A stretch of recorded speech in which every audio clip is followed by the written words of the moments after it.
Welcome back to your ultimate pit stop, Piston Pundit. Porsche, once the undisputed benchmark of German engineering and luxury performance, is now facing a crisis few believed possible. The brand that proudly celebrated the Taycan's rise and a record-breaking IPO is suddenly overwhelmed by collapsing EV sales, frustrated customers, heavy tariffs, and financial losses not seen in decades. CEO Oliver Blume's admission that Porsche's business model no longer works highlights the severity of the situation. Today, we break down how Porsche's EV strategy derailed, what went wrong behind the scenes, and where the company may be heading next.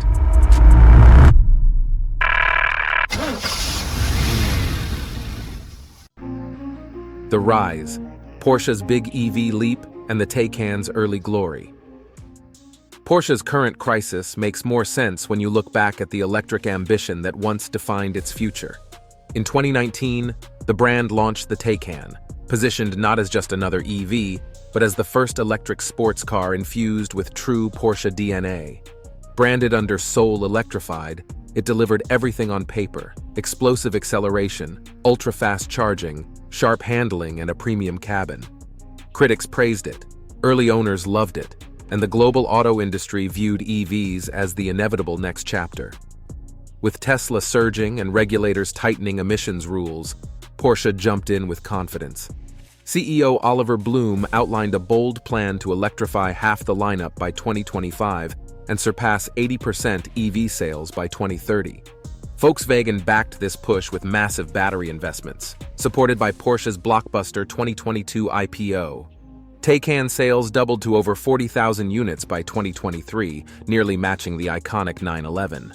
But as Porsche sped into an electric future, it missed something crucial: the emotional identity that defined the brand for generations. But as Porsche accelerated into its electric future, cracks in the foundation were forming beneath the surface. The cracks, when Taycan reality collided with Porsche tradition. Despite Porsche's early EV momentum, subtle warning signs emerged. The issues weren't about performance or design, the Taycan excelled there, but about the intangible qualities that defined Porsche's legacy.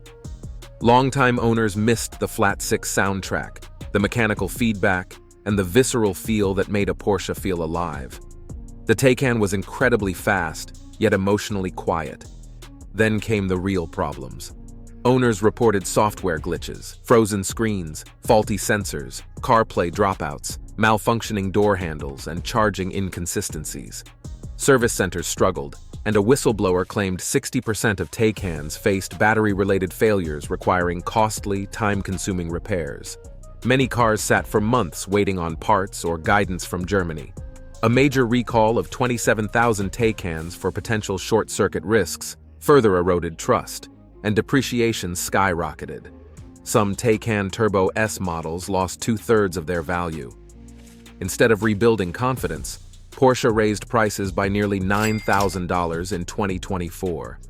Sales collapsed nearly 50% that year and continued falling into 2025, revealing a harsh truth.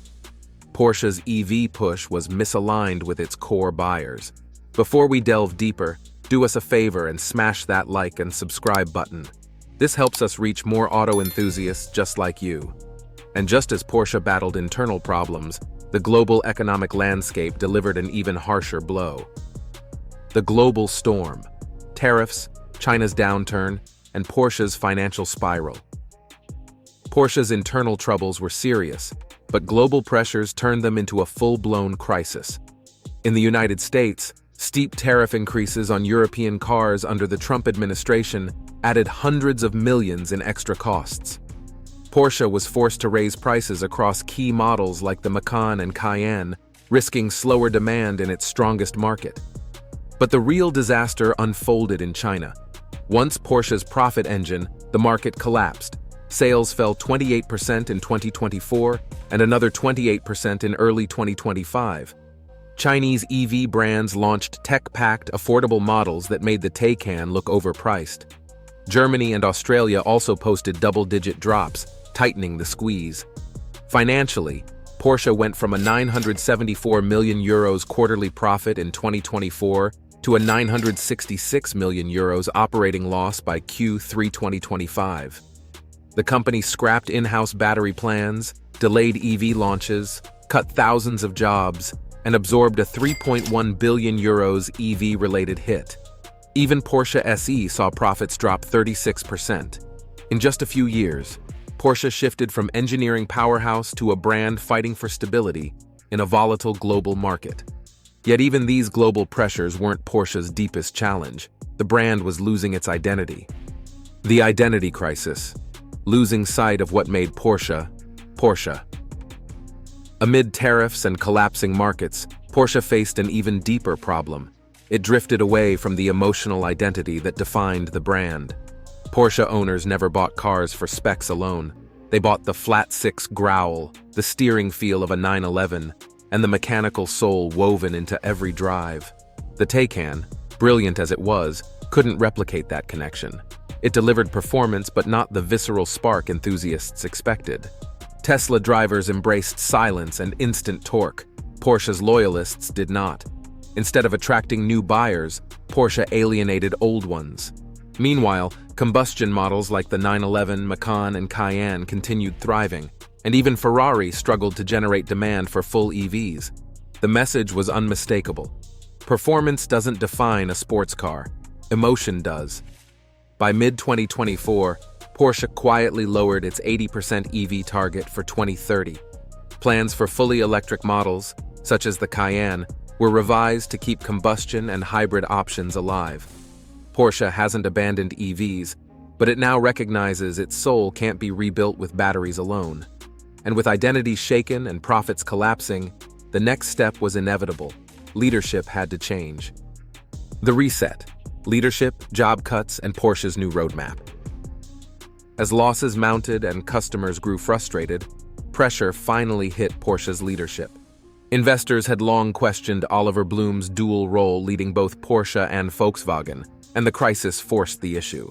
By 2025, Porsche confirmed talks for Blume to step down, opening negotiations with Michael Leiters, former McLaren CEO, ex-Ferrari CTO, and a longtime Porsche engineer known for product-first decision-making. His hybrid performance experience could be crucial as Porsche redefines its direction. The company has begun its largest restructuring in decades, cutting nearly 2,000 jobs and preparing further cost-saving measures. EV ambitions have been scaled back, shifting focus toward expanding hybrids and restoring combustion options previously set for phase-out. Porsche expects 2025 to mark the bottom of the downturn, with recovery starting in 2026 through a more balanced lineup. Promising signs include strong interest in the hybrid 911 and the electric Macan's early traction. Under Leiters, Porsche hopes to regain trust by returning to engineering purity and emotional driving experiences. Which brings us to the big question. Verdict: can Porsche reclaim its soul? Porsche's recent crisis is a powerful reminder that even the greatest brands can lose their way when ambition overshadows identity. The Taycan showcased Porsche's engineering brilliance, but it also revealed how fragile loyalty becomes when heritage and emotion aren't part of the formula. With tariffs, China's downturn, reliability issues, and overreaching EV targets all colliding at once, Porsche stumbled into its toughest era in decades. But now, Porsche stands at a turning point. With leadership changes looming, renewed focus on hybrids and combustion engineering, and a recalibrated approach to electrification, the company is preparing for a comeback grounded in who it really is. The enduring success of the 911 proves that Porsche's legacy still resonates, and may be the compass guiding its next chapter. Before we wrap up, we'd love to hear your thoughts. Do you think Porsche can balance electrification with the emotional experience its fans expect? Should Porsche lean harder into hybrids or attempt a next-generation EV strategy? What lessons should other performance brands take from Porsche's missteps? Share your insights in the comments. We always enjoy hearing from fellow enthusiasts. And if you want to stay updated on Porsche's next moves and all major automotive shifts, don't forget to subscribe to Piston Pundit so you never miss the latest updates and upcoming videos. Thanks for watching, and see you on the next one. You can now check out any of the videos on the screen. There's plenty more to explore.